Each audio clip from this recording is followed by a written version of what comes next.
Our final act is someone I've worked with many times. It's an honour and a privilege to work with him once again. I'm looking forward to this. Please welcome Stephen K. Amos. Come on, Steve.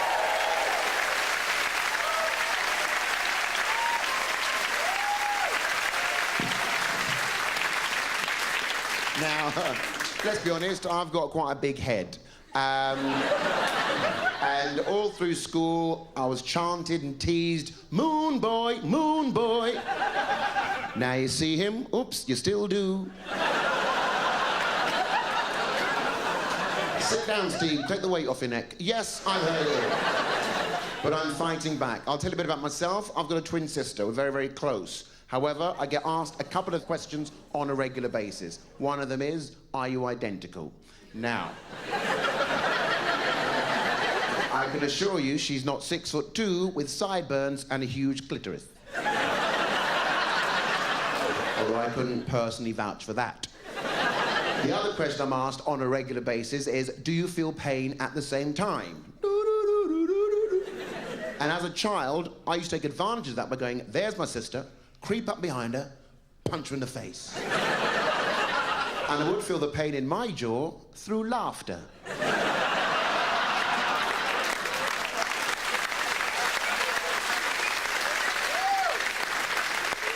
Now, we're quite different. I've got a bit of a round face. She's got a bit of a long face, right? A bit like a horse. Yeah, we used to call her Black Beauty. She hated it. I can see her crying now. She loved apples. It was very...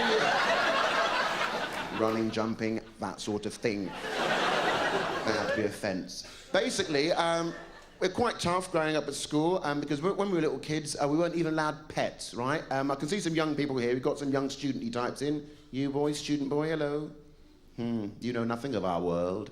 How old are you, child? 20. What year were you born?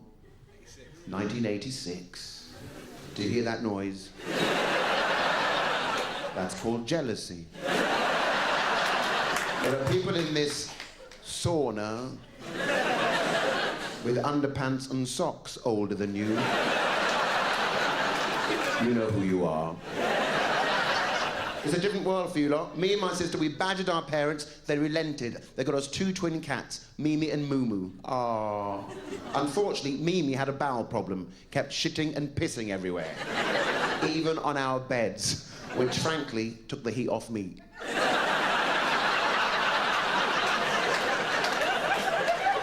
So unbeknown to us, right, we're at school, my dad starts to clean up the whole house, takes Mimi to the vet, has her put to sleep. He comes back to the house, opens the door, steps into a pile of shit.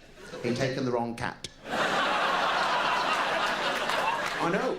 Christmases were worse, right? You, 20-year-old child, what did you get for Christmas last year? I actually can't remember. I can't remember. That's the youth of today. I can't remember. I had so much. I remember one year, right? I got a jumper. 20% nylon, 8% Brillo pad. And my sister got a miniature set of perfumes called Ample. Even I could see when my dad had scraped off the S.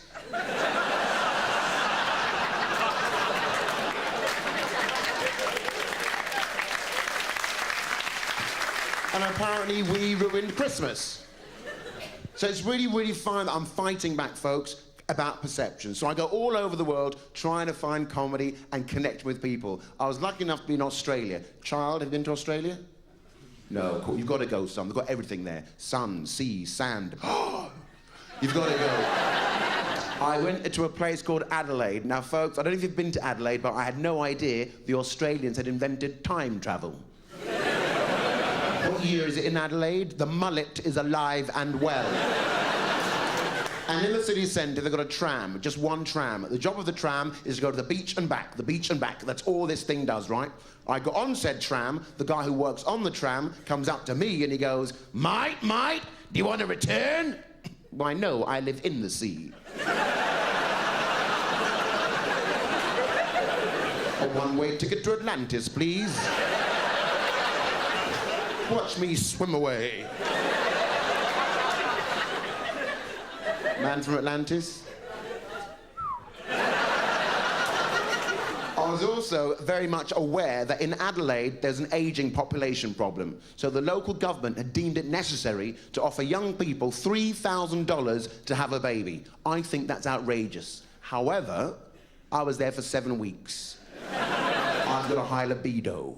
I think I've knocked out 10. Go back there in a few months, get my $30,000, do the exchange rate, and buy myself a bicycle. Oh, yeah. With a bell. And while I was in Australia, I did a gig in a place called Townsville. Townsville. A place that's not sure if it's a town or a village.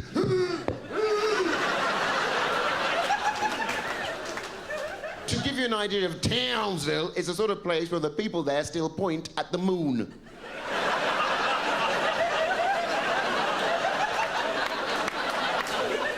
Maybe it's cheese. I'm in Townsville and I'm doing this show. After the show, this woman comes up to me and she goes, mate, you're so fucking funny. You should live out here. You could be an abo. Where do I sign? What a wonderful immigration policy. And I thought to myself, what was it about me that made her think that was okay to say?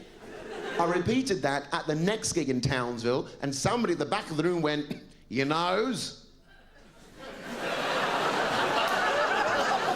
I know. So I'm constantly fighting these, but it doesn't surprise me, the amount of stuff people say. I did a gig in the East End of London, right, a place called Bow, right?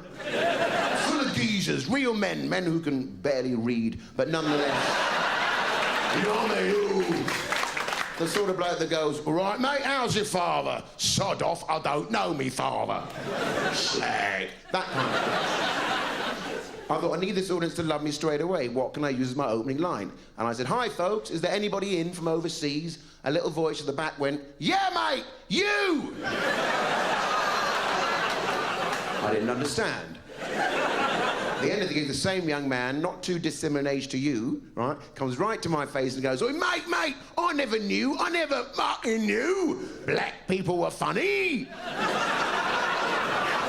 Well, I said, "Some of us ride bikes,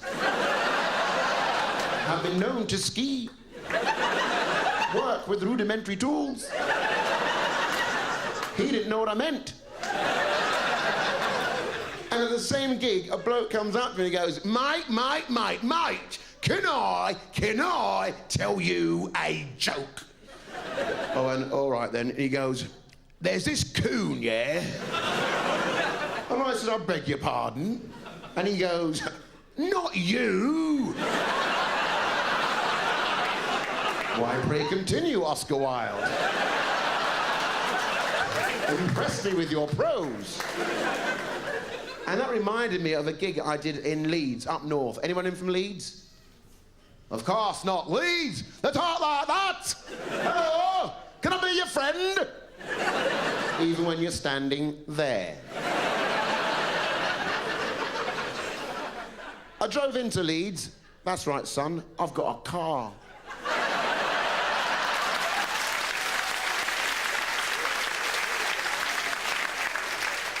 There's a great big sign on the motorway. It says, "Leeds, city full of surprises." I was there 8 hours, buckle. Maybe that's the surprise. I get to the gig, in the front row, 12 stunning blonde girls, right? They were quite clearly on some sort of hen do, because 11 of them were dressed as Indians. Feather in their hair.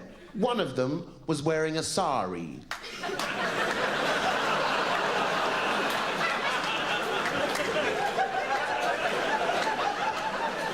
Now, I'm not a member of Mensa, but I'm guessing she wasn't the sharpest tool in the box.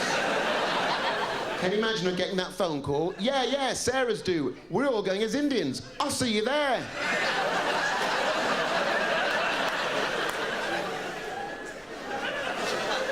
Did you get that, child? I tried that gag in Australia, in Townsville. They went... You could see straight through their heads, right? The wheel was turning, but the hamster was dead. To my left, at the same gig, geezers. I went, all right, mate, what do you do for a living? He said, I'm a teacher. I said, is it a mixed school? He said, no, they're all white. My face must have gone... Because he went, ah! But I saw the funny side.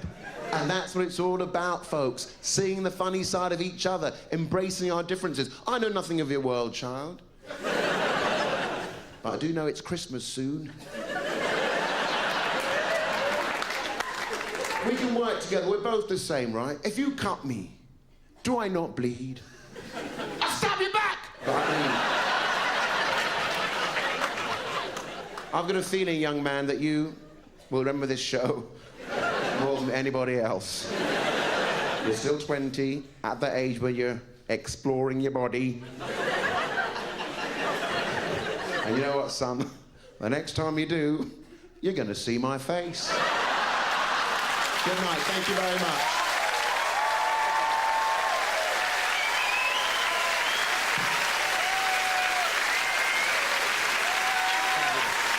Stephen K.